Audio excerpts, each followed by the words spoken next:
If your mind goes blank every time you play a bass solo, then there is one thing you need to learn. It's not more theory or scale shapes, it's actually a simple 3-step process for turning theory you already know into musical ideas you can always draw from. In a moment you'll hear just how well it works when we study this great bass solo from Mike Porcaro. Then you'll also learn how to use this process to find new ideas and how to build them into a great solo of your own. But you won't be able to do any of that if your mind still goes blank when you step up to take a solo. So question one is, how do you stop that? Well, when you take a solo, the reason that your mind goes blank and you play something like this,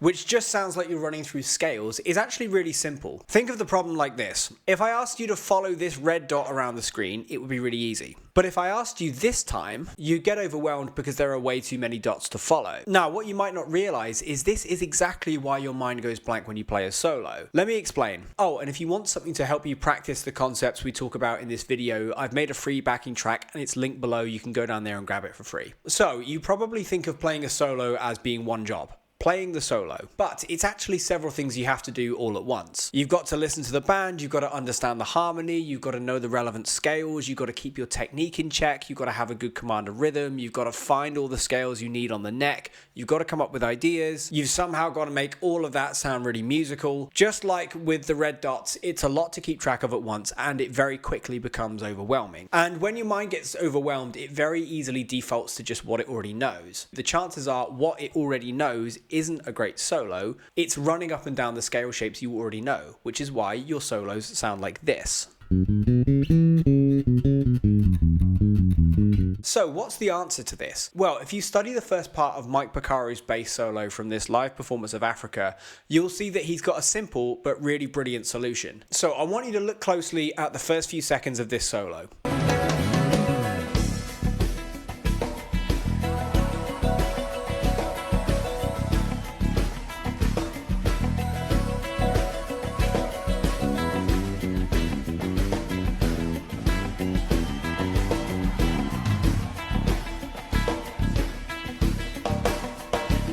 But now, listen to that same opening, but from a different performance.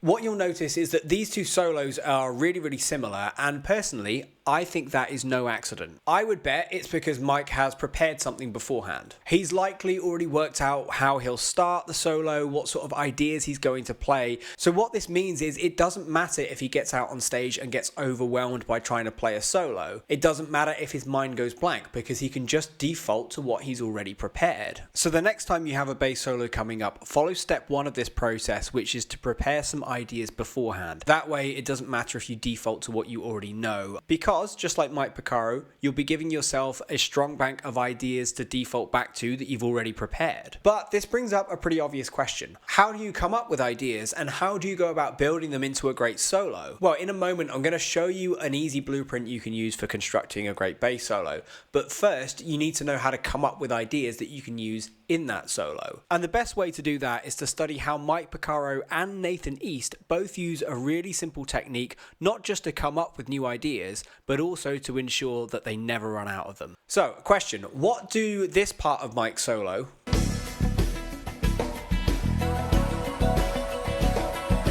and this part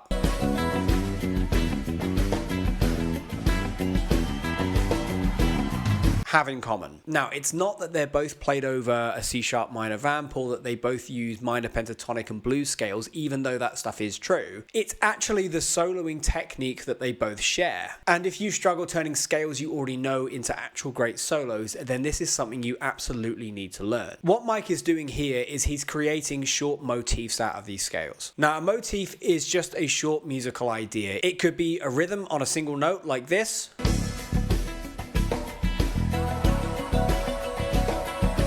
or it could be a small fragment of a scale like in this clip.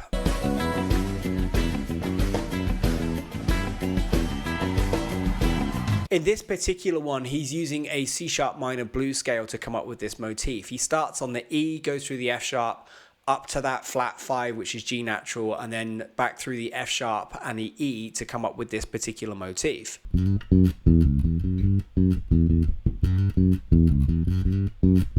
It's a small piece of musical vocabulary. And do you remember back in point 1, I said that you should prepare some things beforehand to use in your solo? Well, motifs like this are exactly what you should prepare. But this begs another question. Where should you actually get this vocabulary from? Like, should you come up with it all on your own? No. In fact, one of the best places to gain musical vocabulary is by studying great players themselves. This is a really interesting example of exactly that. Here's a clip of Nathan East taking a bass solo over Africa during his time with the band.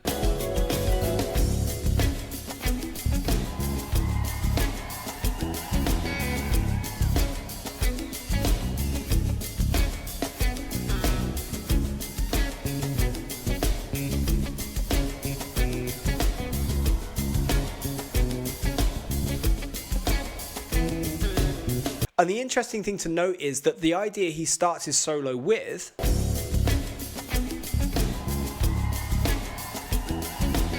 is essentially that same rhythmic idea that we heard from Mike's solo earlier.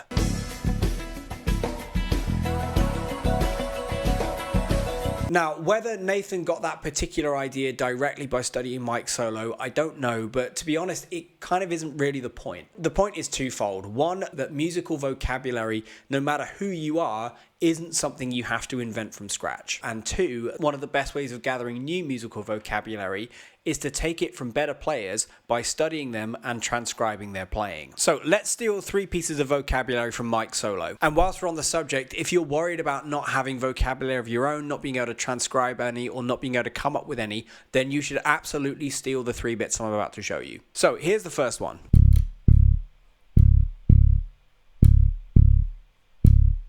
Here's the second one.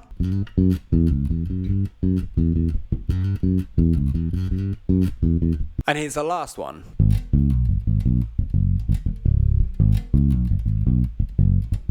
Now notice how much better my solo sounds when I use nothing but those ideas and just switch between them.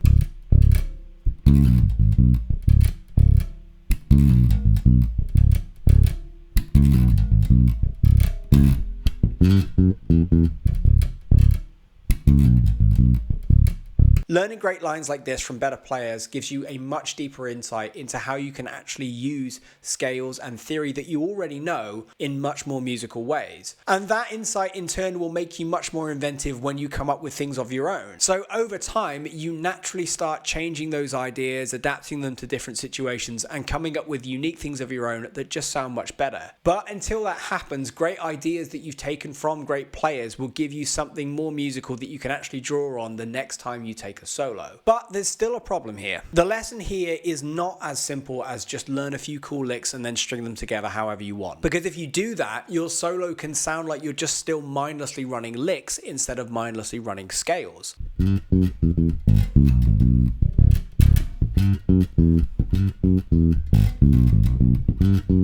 So how do you fix this? Well, the answer is with a really simple technique that Mike uses that you may not have actually noticed at first. Let me show you. So what's easier for you to read? This or this?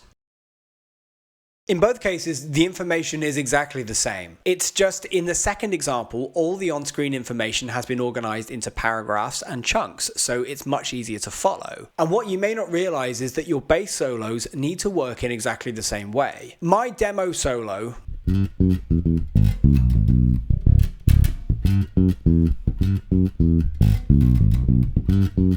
and Mike's actual solo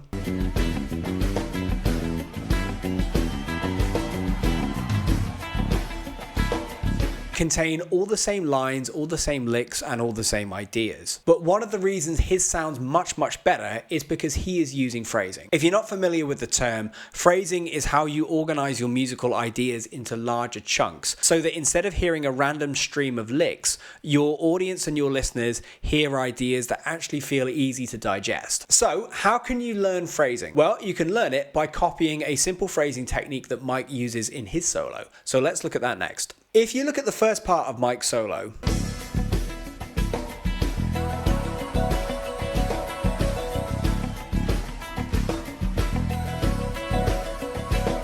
and then the next,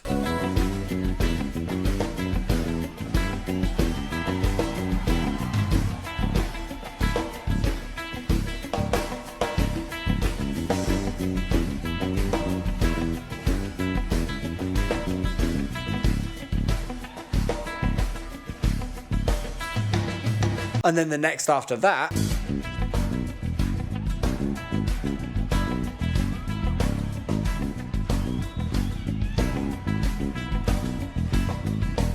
You can see that Mike is creating phrases by working in 4 and 8 bar cycles. He plays his first bit of vocabulary, which we'll call idea A, for 4 bars.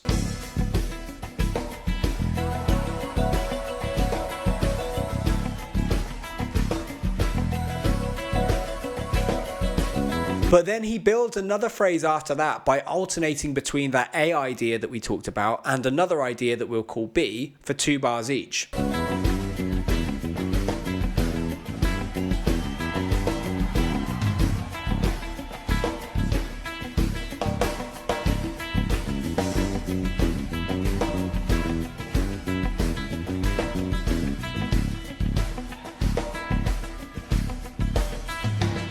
Then he plays a new bit of vocabulary, which we'll call idea C for 4 bars.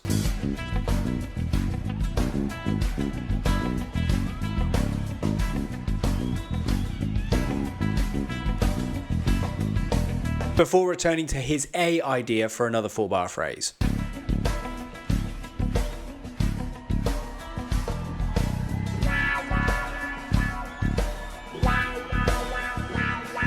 So here's the thing I want you to take away from this. You could take the phrase structures we've just talked about as blueprints you can use for your own solos. I give them to my own students as things to practice. There's links below to that if you want help with that, by the way. Try playing one idea for 4 bars and then change to another for 4 after that.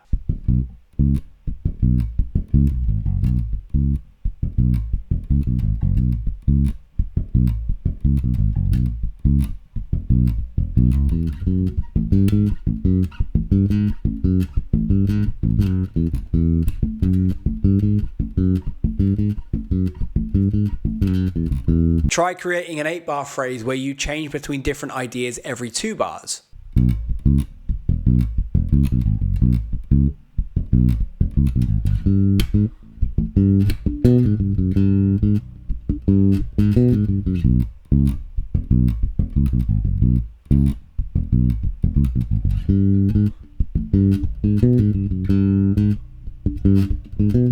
Just like we talked about preparing vocabulary earlier, using phrasing means you can actually prepare a plan, a map forward, a path through the solo. And just like in step 1 with preparing vocabulary, preparing a few phrasing techniques like this is going to give you a much clearer map to fall back on and default to if your mind does go blank when you play. However you choose to do it, having phrasing like that operating underneath the licks that you choose to play is what will stop you from sounding like you're just randomly running licks, scales, and ideas and make you start sounding like you're actually playing music. Because now you're not just thinking about what note or what lick comes next. You've now got ideas to fall back on if your mind goes blank, great vocabulary and great ideas to use, and a way of structuring all those things and building them into a great bass solo. But now that we're done with this 3-step process, there's actually another problem you need to fix. Everything you've just learned works really great when you're taking a solo. But what about when you're jamming in an unrehearsed situation with your band and you need to step back and fill in that more traditional rhythm section bass player role? How can you keep improvising a bass line, something that isn't a solo, and keep supporting the band? Well, there's a simple technique you can learn that helps you do exactly this, and I've actually broken it down step by step in this next video. So click up here to watch that next.